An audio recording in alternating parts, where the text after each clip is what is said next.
خب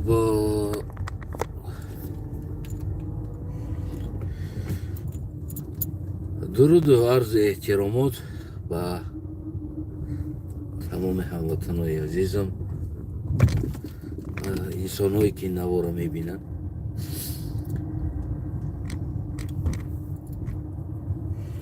امروز با دو زبان صحبت میکنم تا قدر امکان، یک زبان تاجیکی و کم دیگر زبان روسی. روسی ما نه اونقدر عالی هست، به هر حال یک دو جمله گفتنی دارم با زبان روسی تا که روزها روز زبان ها بگیم که گفتم. خلاصه حقیقت یعنی که انسان باید حقیقت گپ زنه. اول روسیش میگم، بعد از او تاجیکیش قطعی شما دا پراتر با زبان تاجیکی میفهمونم. Здравствуйте, дорогие русскоговорящие или русские люди. Вот всегда, как говорят, говори правду, истину надо говорить. Сколько лет уже идет война в России против Украины? Якобы денацификация, что-то там по вашему языку. Да? И второй фронт вы открыли внутри России против иммиграции. Ну, против таджика, узбека, киргиза, да? И против кавказца тоже. Ну, у вас ненависть были кавказцы, конечно, но вот это как-то терпели, держали. Ну, сейчас оно открылся. Сейчас милиция, как у вас там милиция, да? Кроме милиции еще какой-то националисты тоже подключились. Дали националистам форму, и чтобы они якобы контролировали, извиняюсь, солнце. Якобы они контролировали иммигрантов, да? Вот давайте вернемся сначала и будем думать, откуда поток иммиграции у вас идет. Зачем оно у вас идет вообще-то? Давайте сначала думаем. Этого надо было думать не вам, а вашим предкам, Ленину, Сталину, да? Им надо было это думать. Надо колонизировать исламские государства, мусульманов. Или не надо? Вот. Вы этого хотите или не хотите, да? Или они к вам идут, или вы к нам идете. Почему? Потому что вы колонизировали эти страны, да? Ввели пропаганду братских стран. Вот. Они теперь считают близко человек. Они не знают, что какая разница между русскими или между нерусскими, между таджиками или между другими национальностями. Они считают все братья, и надо идти туда. Вот. Это первый. Второй того, что я сейчас вижу выходит видео, что якобы русский борется против антисанитарии, что якобы таджики антисанитарии, узбеки или кто-то там торговцы или кавказцы, они ведут торговлю антисанитария, да?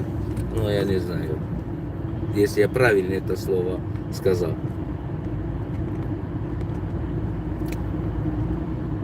А губернатор говорит, что мы ведем какое-то мероприятие против антисанитарии, а те люди еще разрешают воровать, вот просто забирать эти вещи, это фрукты, это овощи, чтобы кушать. И бабушки, как падальщики вот так падают, это же антисанитария. Как вы разрешаете вещи антисанитарию кушать бабушкам? Вот это вот ни хрена я не понимаю. Рейд идет антисанитария, задерживает продавца, забирают полицию или автобус. И тут разрешает бабушкам: возьмите, кушайте бесплатно. Давайте, мы вам дарим. И эти вещи антисанитарию бабушки как падальщики вот так падают и воруют.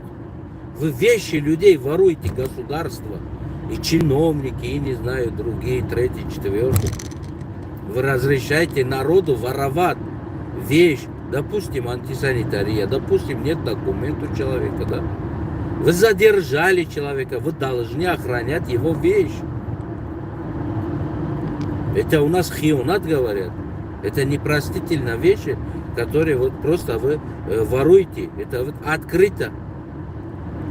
Вы воруете, вот и все. Ничего там антисанитарию, рейд никакого нету. Давайте скажу вам то, что я изучал в своей жизни, много чего. Психология, сексология, история. Да? Я очень много этого изучал. Давайте я вам скажу по своему опыту изучения. Что будет потом? Я когда-то видел Павел Воля, ваш вот клоун, шутил про украинца якобы, что какой-то там чего-то, и Украина объявляет Россию санкции, не поставляет в Россию проституцию, да? Вот такая шутка была у него. И все кайфовали. И я над этой шуткой думал, не кайфовал, просто я думал, как можно страну объявлять проституцию, да? Потом я объездил Украину, почти весь Украину. И все, короче, я понимал, что там идет, как, почему, откуда эта шутка появилась. Короче, скоро вы тоже будете этим очень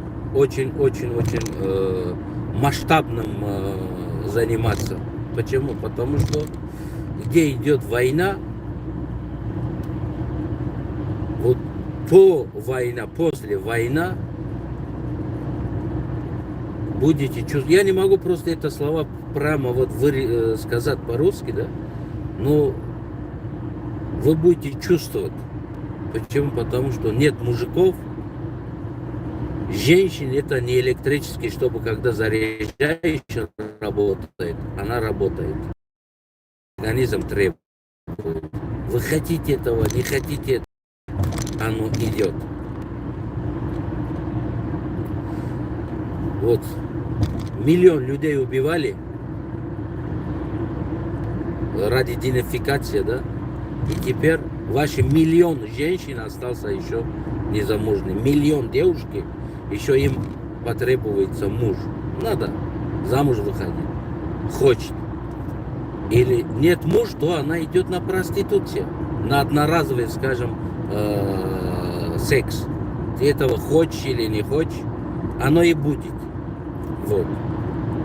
Или эти девушки потом, если они немножко умные, эти девушки, они решают себе выбирать муж, создать семью, видеть кого? Алкаша, который бутылка водки стоит дороже девушка для него. Того видит. Воняет водкой и спит там. Или таджика, или узбека, или кавказца видит. Который красиво ухожен, запах духов, мужик, обеспечивает, умеет обеспечивать. Хоть себе, как-то говорят, 15 часов работает, он обеспечивает своих детей, вырастет детей правильно, не пьющие, не курящие, спортсмен, достойный. Кого видит эта девушка тогда? Увидит, вот там хорошая семья, а тут плохой. Куда идут?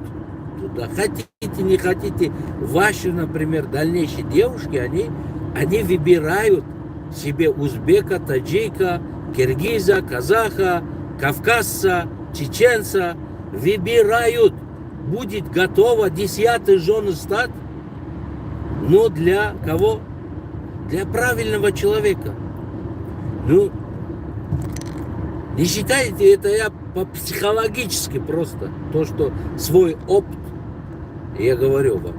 Почему? Потому что у нас в Таджикистане тоже был 90 года, до 93-й. Мы, кто-то считает до 97-й. Ну, я считаю, там был год всего лишь, даже не год. Год, скажем, война, а после этого просто там ненависть друг друга, там кто-то захват, вот это то, что 97-го года были вот это захваты. И до сих пор оно идет, это захват. Сейчас 2022 года, 24 года, да, сейчас, у нас эта вот проституция выросла, скажем, очень много. Очень много. Почему оно у нас выросло? Потому что у нас не президент, а какой-то баран сидит там.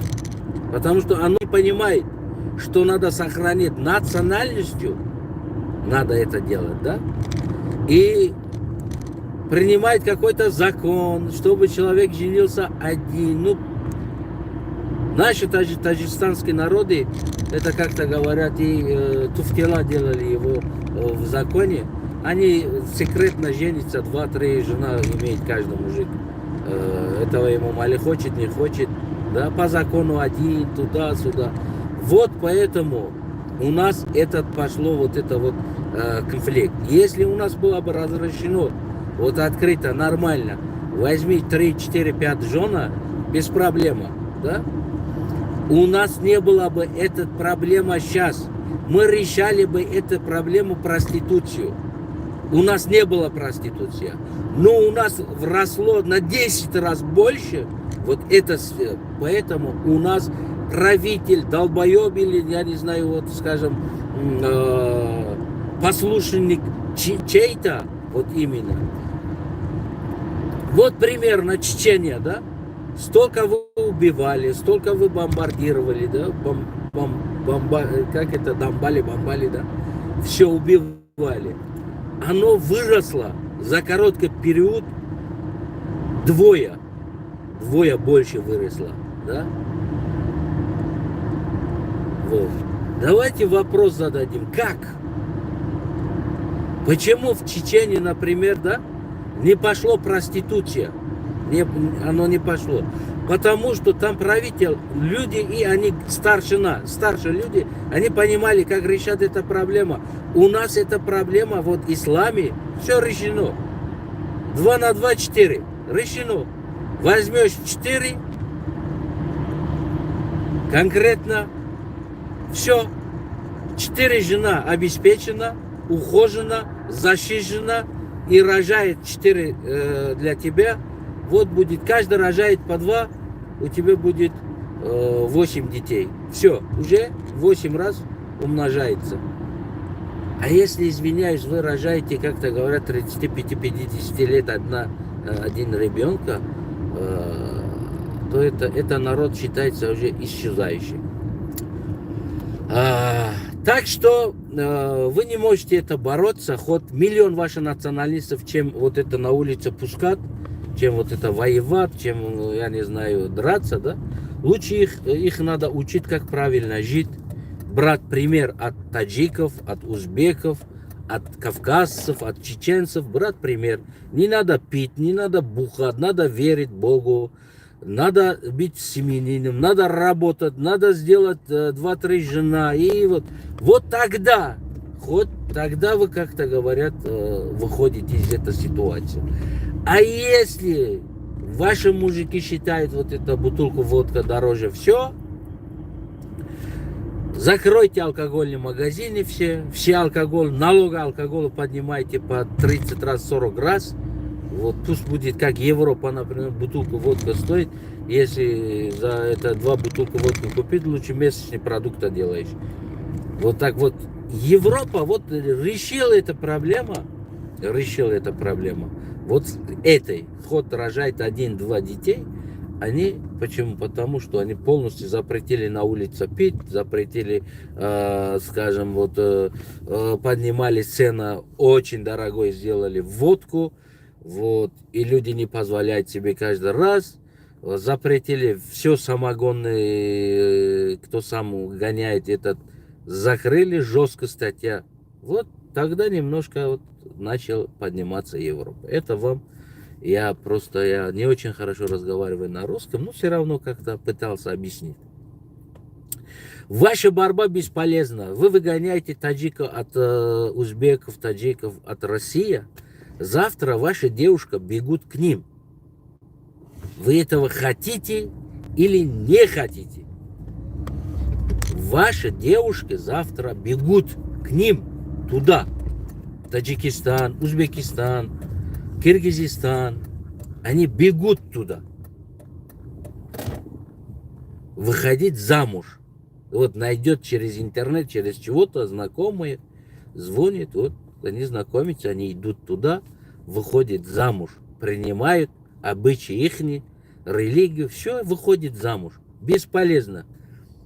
Завтра каждый, вот, например, ваша девушка будет готова выходить 5-6 жена на какой-то кавказца, на чеченца, на какой-то таджика. Она будет готова выходить это. Так что ваша борьба против иммиграции, это бесполезно. Если вы хотите просто вот сохранить свое, то, что у вас есть, сделайте как Европа. Выходит замуж, просто выходит, пожалуйста. Давайте будем воспитать детей по программам, по это, по другому, по третьему, по четвертому.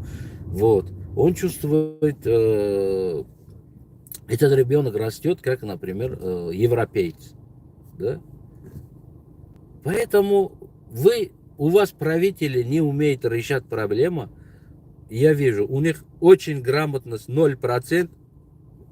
И народа гоняет на это неграмотность. Поэтому вы не умеете решать эту проблему. Извиняюсь, что у меня русский не очень хорошо, но все равно я пытался вам объяснить. Теперь буду говорить на своем, скажем, государственном языке таджикский. Я по национальности калах. Это есть в России такой город Карлугия, да? Вот. Это говорят турецкое слово, они это слово карловское слово, карловский каганат. Я потомок каганата, я Карлов, гражданин Таджикистан. Нас тоже давит, уничтожает, но не дает развиваться как-то все, не признает нашу национальность нигде. Не пишут на наши документы, нас пишут узбеками, ну, хотя мы не братья узбеками, но мы не узбеки, мы карлоги. Допустим, буду говорить на своем государственном языке. دوستای عزیزم برادرای بین‌نهایت گرامی و اولی قدرم امیدوارم که خوب صحت سلامت و سربلند هم باشین.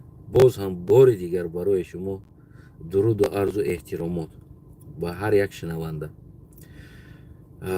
اون چیزی که با روسی کوشش کردم گفتم نه اونقدر زبانم روسیم خوب است. به هر حال خسارت‌های جنگی بعد از جنگ و آن کاری که روس‌ها بالای سر مهاجرها کرده ایستاده است این واقعا بسیار یک کار اشتباه است، بسیار یک کار اشتباه است. این نشان میده که مثال گیریم همون حکومتدارها، همون انسان‌هایی که حکومتدار هستند واقعا هم بگیم که انسان‌های خیلی پست سواد هستند. اصلا اونها دا فقط تنها برای اونها دا تنها نفس خود بالا و لازم است. برای حکومت، آینده حکومت، دولت داری ملتی چیز مهم نیست، اما دائما لاف از ملت و حکومت دولت میزنن. آنچنانی که امام علی رحمان دائما بگیم بالای سر این مردم تاجیکستان ملت قدیم ایان زمان یعنی که دوی ما از این چیزا حرف میزنه. در اصل بگیریم برای امام علی رحمون نه ملت ارزش داره، نه تمدن، نه تاریخ، نه چیزی دیگر ارزش داره. یگان چیز یگان ارزش بگیم نداره در اصل گیریم. اما دویمو سخن و بگیم لافی او از همین ملت است. برای چی؟ برای از همین چیز بگیم وگد نه هست کار کردن. شما را میتونه که آزادانه بگیم فند کنه، فریب کنه و شما داده شوین در این عذر زیاد من ایره کشتمانم کمتر باید که شما بازورتر یاد مینوت صحبت کنم. دوی مولوف میزنه از ملت وطن، دوستداری، دوست داشتن وطن این چیزی است که برای مغز سر شما را شستن و شما را در همون طرف بردن. در اصل اگر حد حرکت امام علی را ما از ا تا یش نگاه کنیم بیایم، یگان چیز برای ملت، برای آینده ملت نیست. برای چی؟ برای آنکه وقتی که اگر یک انسان من اگر برای ملت میگم، واقعی میگم این چیزا، فردا باید من برای ملت چیکار کنم؟ برای احیای این ملت، برای بگم که نگاه این ملت، برای رشد دادن این ملت، نوبست از اکونومیکش، بلکه پاک نگاه داشتن نسل این ملت باید من چیکار کنم؟ اگر که من ملت میگفتم، من برای شما اگر جای امام علی باشم، هر یک تده چند زن توانایی داری اجازت میدادم. کمترین اویلوی مثال توانایی ندارم، من برای او سوسیال جدا میکردم. پول تو که اونم دو اویله را نگاه کنه. برای چی؟ برای که برای من نسل بیشتر در کار بود، یعنی تاجیک، توزه، یعنی بیشتر در کار است، رشد بیاوه، زیاد شوند. همین خلاص باید این چیز میبود، باید این چیز میشید. نه تنها در داخل تاجیکستان، خارج از تاجیکستان هم باید این چیزها را بگیم که چیکار میکرد، یعنی که حق میداد. اما متاسفانه چیکار کرد؟ یک زن اجازت های، یعنی بسیار ویرانشوی اویله ها پرووکاسیای حکومت است. حکومت همین چیزا میبره که چی شوند، جدا شوند. ولی همین را من میگم که از من اثبات کردم میره حکومت، ولی چه خیلی حکومت را میاد اویله تا ویران میکنه. نه، این چیز هست، این چیز هست. تنها شما این چیز درک کردن نمیتونین که چه خیلی حکومت اویله شما را ویران میکنه. حکومت چت که اویله شما را ویران میکنه، پرووکاسیا میکنه اویلهاتون ویران شده. امروز بگیم که پراستیتوسیا بگیم در تاجیکستان، یعنی که شب و روز در کوچه ها، دیسکوتک ها، یعنی ما دیده استودیم. یعنی اگر که اویله میبود دیسکوتک کار نمیکرد، یعنی اینا کار کردن نمیتونستن در اینجا. جوانو را از مکتب سر کردن درس اویله، پراویلنا، نسل، پاتریوتی را یاد نمیتن. جوانو را پاتریوتی فقط بگیم وطن، تاجیکستان، تاریخ، یک چیزای در سر یا میتکن که این جوانو دا عموما بگیم در این جوانو او چیزا در کار نیست. یعنی اویله، مقدسات اویله و غیره چیزها را بگیم که یاد نمیتن. متاسفانه یعنی پروگرام نیست. این می است که پرووکاسیای ویرانشوی اویله میکنن. دیگه چیزی که از اینجا ویران دیسکوتک ها، شب و روز بگیم رقص، بازی، کیف صفا. امروزه بلاگرایی که برآمدن فقط برای جوانو یک چیزایی را نشان داده استن که از قشلاق بدگی، از دیگه جا بدگی انسان او چیزایی را میبینن، او پروپاگاندای او را دیده گوش کرده، میگه من نخرین در اینجا تپک میکنم، میرم پیش اونجا شهر زندگی میکنم. دیگه این چیزی که اقتصاد قشلاق را کمیونیکاسیا میگن که همون سیستم را باید قشلاق را میقپید. برای چی؟ برای که در تاجیکستان ما همگی 4 تا 5 تا شهر داریم، بگیم دیگراش به دهات حساب میشه، یعنی رایون ها هم حتی که مثل دهات است. رایون های ما که 3-4 تا دامای اتاجه داره و قضیات نداره. مثال میگیریم واسه بره رایونی واسه زور بیاوین یک 10 تا 15 تا دام اتاج میبینه اونقدر است. دیگه هم هست بگیم حولی هستن، نامش رایون است. اما بگیم образ жизни، ну образ حیاتی، образی بگیم قشلاقی در اونجا میشه و گاو دارن، مال دارن آدمو، یعنی که همین خیلی از درون رایون هم باشه. باید ما چیکار میکردیم؟ بیشتر قشلاقا را دستگیری میکرد امام علی رحمون که تا که امروز مردی کاری نشود. اگر مردی کاری امروز زمین را غصب کرد، اول اولاداشون گرفت мардум мол надоранд. Мисол мо қалаго дар зиндагимон фақат молдор будем. имрӯз нест ки чӣ замину мол мекардем. имрӯз ҳеҷ чиз нест. ҳамара кашидан гирифта. мо маҷбур шудем Россия бирем. хел аст. мард мерава Россия ва имрӯз зано уже рафтана сар кардан. албатта ки берун аз давлат мардам проститутка мешава, занам проститутка мешава. хоҳӣ нахоҳӣ дар уҷа ки рафтӣ, яъне дар алоҳидагӣ, яъне хита мезанӣ, дар дигар касо мезанӣ. این حالتها زیاد میشه. همین سبب است که پروگرام نادرست یا که نمیدونم نداشتن عقل درستی که ما چی خیل وطن ملت سخرانیت کنیم. امروز آوردن در خیتای بگیم که بگی دخترای خیتایی دویدن رفتن برای $300 $200 در خیتای شو کرده ایستادن. یعنی اینم شو کردن اینم برای چی است؟ برای شکم، برای نفس، برای که خونه دا بشینه یک کس رو اوقات بده بیاره او خونه کنه، میخواه اویله کنه. برای چی؟ برای که در اویله دخترای ما را چه خیلی درس میتن؟ اویله دختر چی را دیده کلان میشه و پدر مادر اویله سالم اکا دودر اپا خواهر گردش پر، یعنی که همین کارتینکا را دیده کلان میشه و وقتی که دختر کلان میشه و همون کارتینکا را در زندگیش میخواه برای اون چیزی که دیدگی است. مثال دختر روز چی را میبینه؟ پدر پیون، مادر قطی جنگ کردگی، مادر زدگی در کوخنی خو زدگی، پدر هر هر بالای مادرش در دیگه کس آمدگی پریدگی، خیلی سیتواسیون اویله دا هستن. یعنی این اویله را دیده کلان میشه و کوچه میبروید دخترها سوابود نه، یعنی اویله سالم نمیبینه. میفهمی نمیره. وقتی او اویله سالم از اینترنت از دیگر جا میبینه سمیاره، او حواسی را میکنه. وقتی میبینه کافکاس سورا، وقتی چچن سورا، وقتی دیگر آذربایجان دیگر رو را اویله داریش میبینه. سه فرزند اویله لوبیشی جنا ده، مثلا دوست داشته، شوی دوست داشته، زنی دوست داشته یک دیگر قطعی، او ایره حواس میکنن. میفهمین؟ یعنی образ жизни که دارن از او میگریزن. دخترای ما اکثرش چیکار میکنن؟ مثال میگیریم حیاتی که دیدگی هستن، حیاتی آزاد میبینن، حواس ایره میکنن. اینا نمیدونن که عاقبت این حیاتی آزاد یک کوتاه‌ترین وقت است. یک مهلتی همون ترنگی جوانیت است، همون حیاتی آزاد است. برای تو بسیار چیزا میته، پولا میته، سکستا میته، خونتا میته، ماشینتا میته، حاضر زمانده удовольствовать میته. اما بعد از کمتر همه همیره تو گم کردن میخوای، همه همیره به تی اویله سالم بخری. مثل انسانی است که در سازیش پروای یگان چی نداره، میزنه، میکوبه، میگرده، همه کارا میکنه. وقتی سرش در تکسری رسید کسل شد کو بالینسا در غلطید، او تیارای خونش هم بده، درش هم بده، ماشینش هم بده، تمامی پولی کار کردگیش رهبر گوگل تمامی بایگریش تیار بود که انسانی که او را تبابت کنه بده. برای چی؟ برای که اینقدر زحمت کشید، اینقدر بگیم گوگل اینقدر میلیاردها را کار کرد. وقتی سر در تکسری رسید، یعنی تبابت نمیشید، تمامی تیار بود که تمامی مالکیتش بده به نام همون دختر، فقط این را تبابت کنه.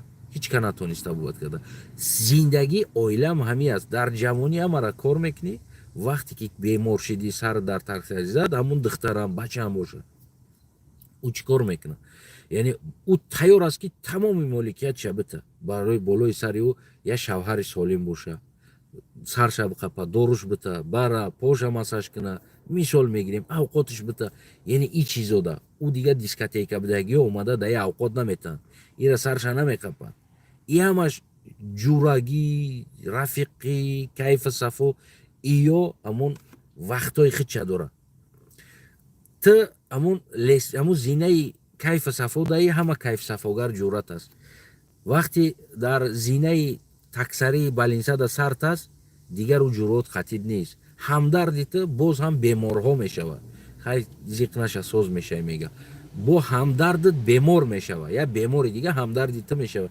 این لوگیکای زندگی است. من اینو را یک لحظه بگم آموخته برآمدگی هستم که زندگی از چی برات است، از کجا سرچشمه میگیره، در کجا بگیم پایان میوه. برای همو اون چیزی که از اروسا کرده ایستادن، برای بالای سری مردم ظلم کرده ایستادن، فقط برای یک چیز است. میدونین برای چی؟ ترسی اونو که شما گرفته ایستادین دخترها را، اوجه اینو جنگ بردن، مردن، خریدار شما در بازار روس، یعنی تاجیک، ازبک، قزاق، قرغیز، کافکاز است. شما در بازار روس امروز قیمت ترین چیز مردها هسته، قیمتترین چیز هسته. میفهمی نمیره؟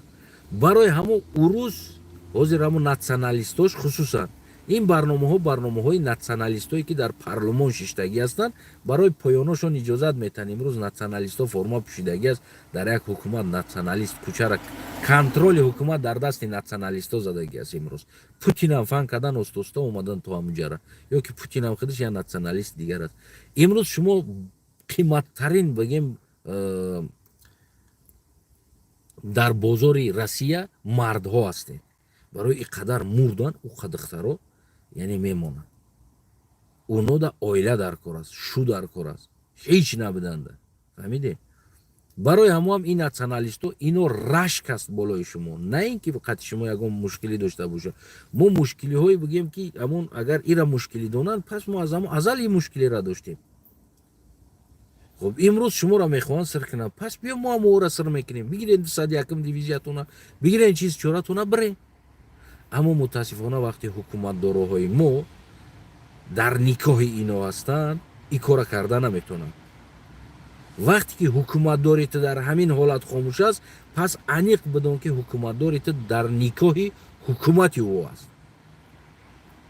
تصمیم گرفتن نمیتونن و وطن خودش حمایت کردن نمیتونن.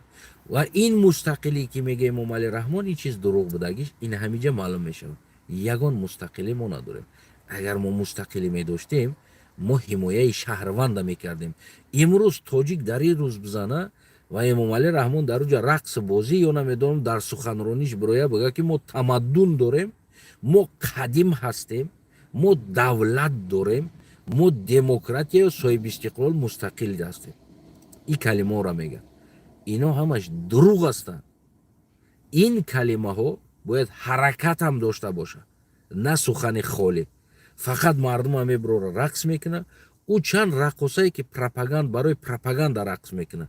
شما در او داده نشین که او ماسه خلق اصلی نیستن. خلق اصلی خودتی رقص میکنی؟ نه. دیگری رقص میکنی؟ نه. شما بیننده هستین. ذهن شما را چشم میشوه. میدونی نمیره؟ همین چشم اما مغز سر شما را میشوه. میبینه رقص بازی دومو دیگر. اونا جوانی که بالینسه قرابولو را نشان داده است.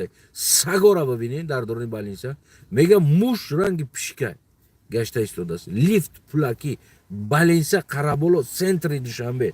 اونمو گودک، اونمو جوان هیجانش سر شد. مرد بود، نر بود و جوان گفت نشان داد. گفت من زیدی دولت نیستم، من میخوام اصلاح باشه. او رئیس شهر دوشنبه کوچه هایت زیبا شد، دامای بلند شد و میروان همون فونوی زور زور در کامera میکنن. این طرف شب ببینید دلتون بیازور میشود از موسیقی و از بو و از نبودن راه. بالینسه قرابولو سگا چی میکنن در درون بالینسه؟ او قدر سگ از کی است؟ کنی وطن دوستو. اون موشا چی میکنن در اونجا؟ چرا لیفت پولاکی برای انسان در داخل شفاخانه؟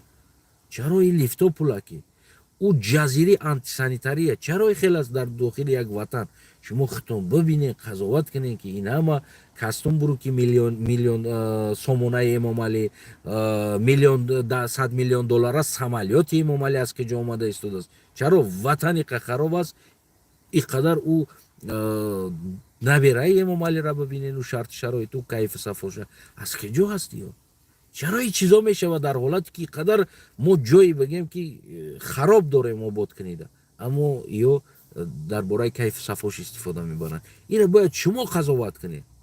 میدونین اصلی سبب در چی است؟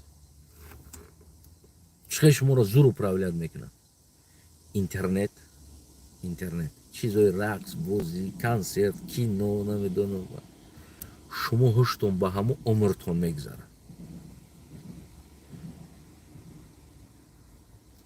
متاسفانه اگر بگم خفه نشین به علمی ملت که به علمون او را بسیار آسان از فند فریب کردن.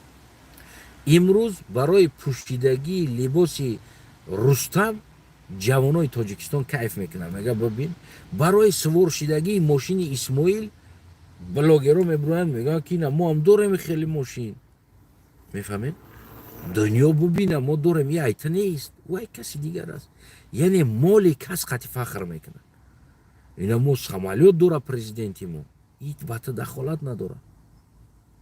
این بگه مصیبت است در بالای که 100 میلیون دلار دا سامالیوت خرید است. امروز قرابالو لیفتش پولاکی اسمانی ای مردم گرفته است. امروز موش سگو در درونی سگوی دایدو بگیم که بسویب کشید چی کرده گشته است در داخل بالینسا مرامت.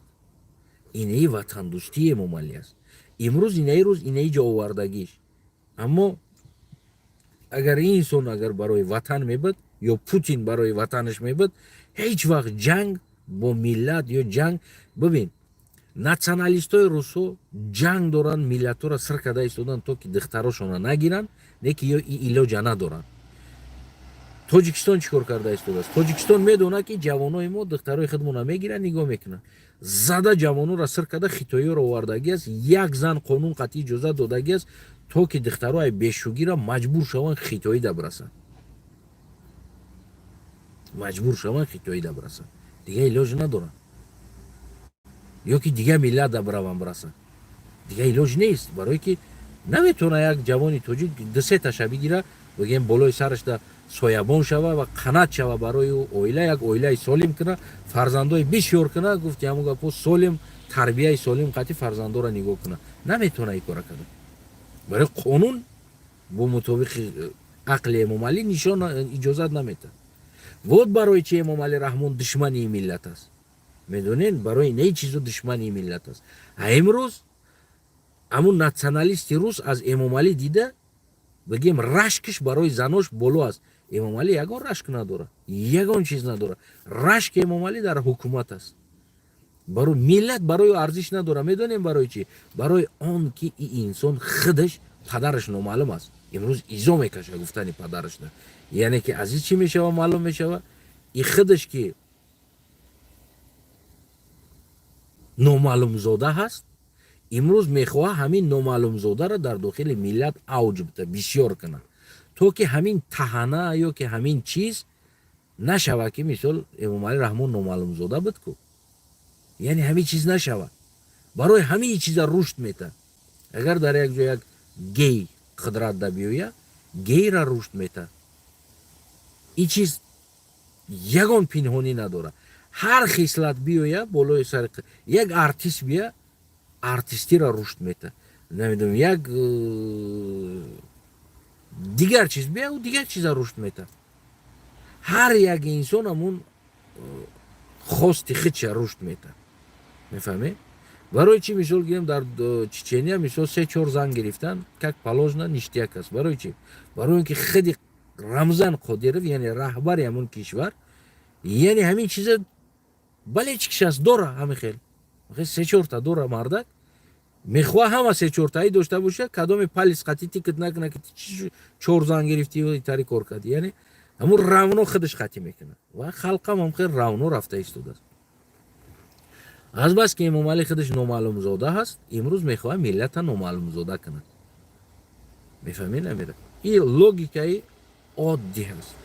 ва он чизе ки Путин карда истодааст ё Россия карда истодааст ин ҷои грез надора барои он ки ба бадтарин хислатотон беҳтарин мард ҳастен барои оно. барои чӣ мебина ки шумо Россияда кор мекунед меҳнат мекунед любой кора мекунед пул меёвен оилатона нигоҳ мекунед. и уже плюси миллиони шумо аст. любой духтари рус орзу мекунад ки шумо вори ҷавонода бираса любой кора кунаву оилаша гишна намонад. туалетам тоза мекунад кӯча мерова арба мекаша оилаша гишна намемонад. шумо уже дари фон золотой человеке бриллиантен дари фон дари фони семьянин оила. так что любой духтари рус ё любой духтари намедонам дигар орзуи шуморо мекунад. любой занаш шумо вори марда орзу мекунад. имрӯз ҷанг болои ҳами аст. ав антисанитария гуфта истодааст ура қапидан соҳиб ша антисанитария кампирол мевора диздидестан у антисанитария аст. чӣ ба диздида хӯрдестан қап зада рафтестан. имрӯз вақте ки дар як кишвар кампир диздӣ мекунад мефаҳме намира ояндаи ӯ кишвар нест. ӯ кишвар дига оянда надорад. тамомо рафт расид ҷоштан. او великий ра номуш мондагӣ аст. баъди чанд сол қашоқтарин давлат мешавад. қашоқтарин давлат мешавад Россия. тамом. И дигар фони пул да нест, экономика да нест. шояд экономикаш босоз шава, барое ки нефт дора, дигар мефурӯшанд, бояд одам бия алиш шава. қашоқтарин дар чиз чӣ хел бифаҳмонам шумода, қашоқтарин дар менталитет мешавад. менталитет, барое ки менталитет дизд аст, яъне ки қашоқтарин дар оиладорӣ мешавад. ва ҳамаи иёда уже ниёз ба шумо доранд, ниёз ба халқ доранд, ниёз ба фарзандои шумо доранд. мефаҳмед намера? оли иқадар одамоеро ки уҷада киштана, о чандтошон зан доштан, фарзанд доштан, ё ки чандтои шумо зан дорен, фарзанд дорен, уҷа калон шида истода зану фарзандои шумо. мефаҳмед намера? яъне фарзандои шумо калон шида истода. имрӯз пагаву 50 дар 50 аст, дар хунуш тоҷикӣ аст, дигар чизо аст. хулас бигем ҳамин. аммо ин ҳақиқат буд ки мо дар тоҷикистон ҳамин камбудиҳоро дорем, Россия ҳам ҳамин камбудиҳоро дорад. албатта ки ҳар диҳамидам бигем як инсони як каме баақл дар кор аст ки бояд бишина ин масъаларо ҳал кана. мутаассифона ин чиз ҳал намешавад. барои он ки барои ин ҳал шидан ҳарди ҳукумат бояд иваз шавад. ҳарди ҳукумат бояд полностью иваз шавад. боқӣ саломат, сарбаланд ва хонобод бошед. ҳамватанои азизам, бо ҳамун калимаи зебои бигем форсӣ ки мо бисёри калимаро дӯст медорам, мисли Ҳасану Ҳусейн гуфтагӣ бар ин аст. ин калима бисёр як калимаи зебо. падруд то ба дурудҳои дигар. фикр назаротонро метавонед зери коммент бинависед.